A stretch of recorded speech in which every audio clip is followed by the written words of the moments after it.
Well, hi, everyone. So Oasis is a resource drop-in and support center for lesbian, gay, bisexual, transgender, and questioning youth, ages 11 to 24. And we create a safe space for youth to come together and connect, learn, and grow. So about 5 years ago, I think in October or November, I got a call at work, and I learned some information that would forever change Oasis. Hello? Hi, is this Seth? Yeah, that's me. Well, hey, I was calling from Bleep Law Firm. My name's Bleep. I was like, okay. What can I help you with? And he said, well, I wanted to let you know that your building that you rent is being foreclosed upon. And it's being sold at auction tomorrow. So I was calling to let you know in advance to see if you would like to buy it. And what I call a decisive leadership moment, I said no. And the rest is history. What happened from there is that within the month, we were packing things at our center, and we were moving Oasis into the conference room of the Pierce County AIDS Foundation, which is our fiscal sponsor. So imagine for a minute taking a thriving youth center that serves hundreds of youth each year and putting it into a conference room, maybe in a place like MDC or PCAF or something. And that's a lot of love and partnership right there. But what it also meant is that we took everything that we had, except for a couple IKEA couches that needed to be replaced, and some plastic bins full of games and some program supplies, and a rainbow flag, and we put it all in storage. And for the next 15 months, we embarked on a capital campaign with another partner organization, the Rainbow Center. And in that process, what we really wanted was for Oasis to come out, we were in a confidential location before that, and we really wanted to model the kind of loving, open, and welcoming coming out process that we would expect our community to give to all youth here in town and in Pierce County. And in the meantime, we didn't have any of our stuff. So we really had no choice but to take what we had as a grassroots nonprofit, really willing to adapt and learn, and take all that stuff on paper and transform and keep moving by using technology. One of our biggest challenges was how to count our unduplicated youth, right? Like each year for 10 or more years of their lives, youth can come to Oasis. So how do we track John S. from one year to the next with the same birth date? Keep in mind that this was during the time still that Don't Ask, Don't Tell applied. So people could not come out in the military, and if they did, they would be dishonorably discharged. And the impact on us is that we had some of our older youth members who were active duty at JBLM, right? And so they were like, I can't risk my job and come to you. So we didn't even collect last names. So it's like, how do we do this, right? Is this John the same John as this Johnny or not? What ended up happening is that, of course, we decided we really needed a database to manage all this. We started talking with people and kind of thinking together about it, working with our staff and volunteer team. And ultimately what happened is that we got a big push. So in late 2012, the city of Tacoma announced that they would give funding to Oasis, some human services dollars. And we were so excited that our city was supporting us in this way for the first time. And then we started to realize that that meant we had to track all 43 zip codes in the city of Tacoma and where all of our youth members lived by those zip codes, plus the 102 zip codes in Pierce County. And we about lost our minds. From there, what I want to share are kind of 5 key lessons that we took away from our database project. So the first is you have to put people first. So we really started actively talking with our youth members, our volunteers, our donors, and others about the challenges that we had. We had some incredible conversations with youth about how they wanted to arrive and sign in and show ownership of their youth center. They were really proud to come in and sign in at Oasis each time they arrived. That was a big deal. And at the same time, we really started talking with them about what could, how could you sign in differently? How could you sign in electronically? We started using Google spreadsheets, Google Forms, things like that. And that was pretty effective for a while, but again, we still had like the Johnny S issue. And so we talked about scan cards, but it wasn't safe for many of our youth to be out, like the scan card you get at a library, grocery store, gym, something like that. And then youth were like, we were not going to remember it anyway to bring it. But then they offered some other ideas like retina scans, fingerprints, seriously. Like they were willing to go to biometric indicators, and that was not our path either. So we landed in the middle on using our email addresses, because volunteers can remember that, staff can remember that, youth can remember that. So we used our email addresses as unique identifiers for when people sign in. Our second learning is that sometimes there are things you just know, right? Which is kind of funny from an LGBT youth center, because sometimes people just know they're gay, right? And sometimes you just know that you've got to have a cloud-based database system. You just know it. I looked around, we talked with staff, and we're like, we can't have a server, like we can't manage that. What happens if a computer breaks down? We have other technology gaps. All of our stuff is in storage.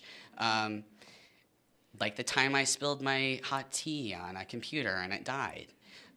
We had a lot of people offer other ideas, like, well, what if we just built like an access database that we'd store on a server for you? And I'm like, but what about the server?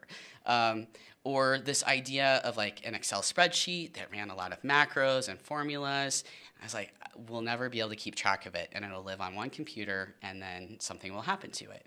And then my personal favorite is really a push from some people to just stick with what we had and stay with paper. And I mean, we literally had stacks of paper that we had in storage. And at the end of all of that, we just said we have to go with a cloud-based system, and we found one. Our third learning is that communication is key, and you've got to have a database roadmap. We worked with a volunteer who stepped forward, who offered to help build us a database or work with us on that. And what I learned is that in comparing our needs with a lot of other organizations in the community, we were really comparing in some ways apples to oranges. The struggle we were having is that ultimately Oasis is really about youth leadership development and not about case management. And so, for example, we didn't want to have a system that would require staff to suddenly have to sign youth in when they arrived.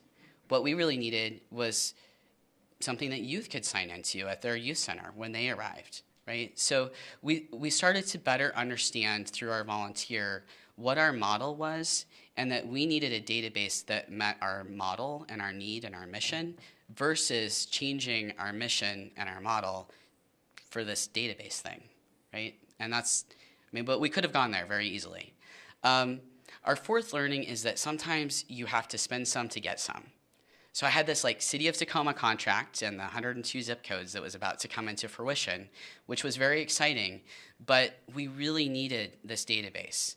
And so, it didn't come as a big surprise to my donors to go back to them, because we had been talking with them and involving them in the process all along, to go back and ask for help in building out this database. We had a plan, we'd gone through a process, we knew what we needed, but we also needed to work with consultants who understood the ebbs and flows of nonprofit life, of youth development work, and to help us anticipate what would happen when we moved into this public location. Because we were anticipating that we would have growth in services and programs, that more youth would come to us. And so they helped us really think through those pieces and map that out. And then our fifth big learning was that data plus stories equals transformation. And I'll give a couple of examples of that. So one is that in 2013, Oasis moved into our public location, and we started to get a lot of calls from middle schoolers, from parents and family members and teachers in the community about what was being done for youth under 14.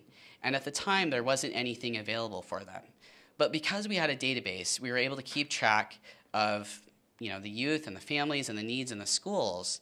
And we went in 2015 to a funder, and we were able to receive funding to start Project 13, which is one of the first in the kind programs in the country, really, to work with LGBT middle schoolers and families around the needs that they have specifically. But we wouldn't have been able to get there and make that case had we not had a database and a way to really track that. Plus, we were able to follow up with all those people and say, hey, remember when you called a couple years ago?